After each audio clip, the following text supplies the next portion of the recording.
Welcome back to another video. Today we will be working on a 2007 Silverado Classic. I'm going to be replacing the rotors and brake pads as well. Everything you'll need is right here. You need your brake lubricant, a T30 socket, a 22 for the wheels, and a 19 and an 18. Those are going to be for the caliper and caliper bracket. Then you're going to need your half drive. I'm just going to try to use a half drive the whole video, a torque wrench, and then your brake clean as well. So let's get it. First things first, you're gonna want to take off your wheel. I got my impact right here, Ryobi, with a 22. So just take them all off. Okay, now since the wheel is off, you're gonna go ahead and get your caliper off, which is this whole piece right here. And it's gonna be two 19s, which is this one right here and this one right here. So I'll get back once that is done.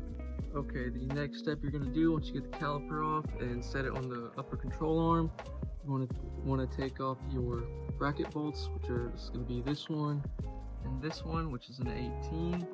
So you're just going to take your 18 and crack those loose and take them off. Alright, once you get your bracket off, then you can now access your rotor. And all you're just going to do is literally just take it off just like that, and then you're all good. Okay, so now what you're going to do is you're going to take off the previous pads, and yes, these pads are good, but the customer got the wrong pads and everything, so here's the new ones. So you're just going to take these off. I'll get back to it once I'm done. Okay, once you get your old brake pads off and you got your new ones ready to go in with the new brackets as well, you want to take your lubricant and just put it a little bit on the pad and then just smear it around. You're going to want to take off that shim, by the way, to get to this point.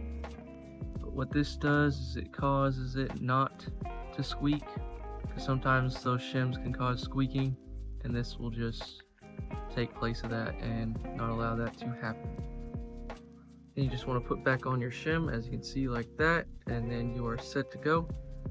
Then you're going to take your inner pad as well, and same thing with the lube. You just want to put it on there just like this, and then just spread it all out. And this is the pad that's going to have your squealer, which is this right here, which presses against the rotor to make a squeal sound to let you know that your brake pads are getting low, as you can see there.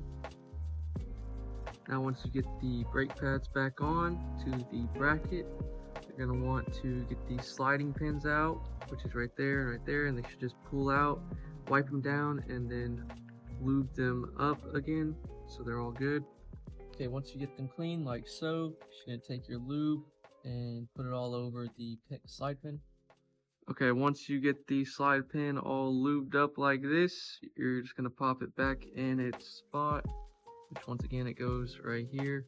You just slide it back in, make sure the boot is over it, just like that, and then boom. Okay, once you get the bracket fully done, then you're going to want to move on back to where your rotor was, which is your hub. Take some sandpaper or wire brush and just slightly go around on the edge, just so you can clean up the hub itself, so the rotor can just sit on there pretty nice and easy. Okay, once you get that cleaned up a little bit, as you can see, it's not as rusty as it was before. You want to take your lubricant again, just put some around the hub, not too much, you don't really need much at all, but like just in a few spots, like that, and then just rub it all in. Alright, as you can see, got all the lubricant on the hub, so that's what you're really looking for. And then you're going to take your new rotor right here, and then just going to put it on. Okay, once you get the rotor on, you're going to want to put it backwards first, so it's a little bit easier to clean it up with some brake clean, as you can see here. So you just want to go spray it just like that and just wipe it down. Once you get that cleaned up a little bit, you're going to swap it back around just like this. And if your truck has to line up with the little screw, which this one doesn't, but if it does, make sure that's lined up.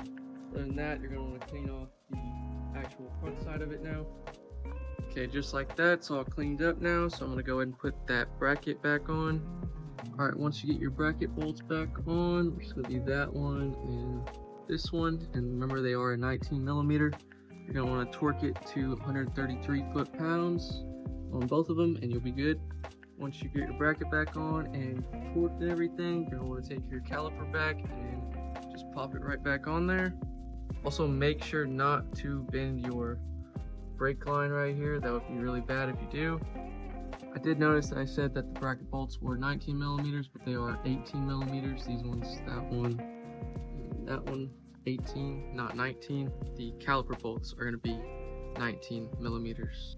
Okay, and your caliper bolts, which is this one, and once again, they are 19 millimeters. They are going to be torqued to 74 foot-pounds.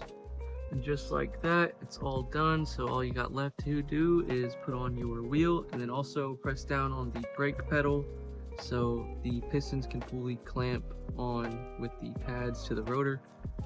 Yeah, then you want to take your torque wrench, 140 foot-pounds, torque them in a star pattern.